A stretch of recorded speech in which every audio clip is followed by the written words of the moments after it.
ಹೊಳಬಾಗಿಲು ಸಿಗಂದೂರು ಸೇತುವೆ ನಾಳೆ ಲೋಕಾರ್ಪಣೆಯಾಗುತ್ತೆ. ನಾಳೆ ಬೆಳಗ್ಗೆ 10:30ಕ್ಕೆ ಸೇತುವೆ ಉದ್ಘಾಟನೆಯ ಕಾರ್ಯಕ್ರಮ ಇದೆ. ನೋಡಿ, ಇದು ಏಷ್ಯಾದಲ್ಲೇ ಎರಡನೇ ಅತಿದೊಡ್ಡ ಉದ್ದದ ಹ್ಯಾಂಗಿಂಗ್ ಸೇತುವೆ, ಅಂದರೆ ತೂಗು ಸೇತುವೆ. ಈ ಒಂದು ತೂಗು ಸೇತುವೆಯನ್ನು ಕೇಂದ್ರ ಹೆದ್ದಾರಿ ಸಚಿವ ನಿತಿನ್ ಗಡ್ಕರಿ ಅವರು ಉದ್ಘಾಟನೆ ಮಾಡ್ತಾರೆ. ಅದಾದ ಮೇಲೆ ಸಿಗಂದೂರು ಚೌಡೇಶ್ವರಿ ದೇವಿಗೆ ವಿಶೇಷ ಪೂಜೆಯನ್ನು ಸಲ್ಲಿಸ್ತಾರೆ.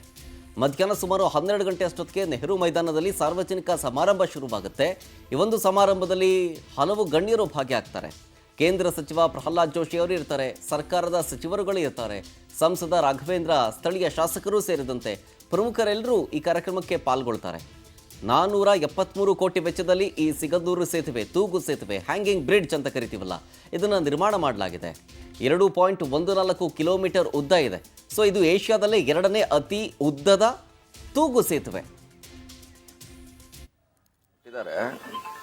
ಅವ್ರದ್ದು ಮುಂಚೆ ಇಂಡಿ ಪ್ರೋಗ್ರಾಮ್ ಮುಂಚೆ ಫಂಕ್ಷನ್ ಫಿಕ್ಸ್ ಆಗಿತ್ತು, ಇವರು ನಂತರ ಇದು ಫಿಕ್ಸ್ ಆಗಿದೆ.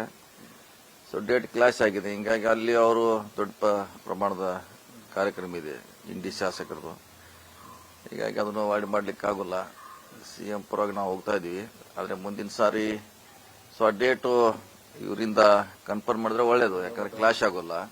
ಅಂದ್ರೆ ಸ್ಟೇಟ್ ಗವರ್ಮೆಂಟ್ಗೆ ಮುಂಚೆ ಇನ್ಫಾರ್ಮ್ ಮಾಡಿದ್ರೆ ಈಜಿ ಆಗುತ್ತೆ. ಈ ಸಾರಿ ಇದಾಗ್ಲಿಕ್ಕೆ ಅವಕಾಶ ಇದ್ರೆ, ಖಾಲಿ ಇದ್ರೆ ಬಹುಶಃ ಬರ್ತಿದ್ರು ಅವರು. ಆದ್ರೆ ಅವರು ಸಿಗಂದೂರು ಸೇತುವೆ ಅಂತ ನಾವೇನು ಹೇಳ್ತೀವಿ, ಇದರ ಒಂದು ಲೋಕಾರ್ಪಣೆ ಕೇವಲ ಇನ್ನು 48 ಅವರ್ಸ್ 48 ಗಂಟೆ ಮಾತ್ರ ಉಳಿದಿದೆ.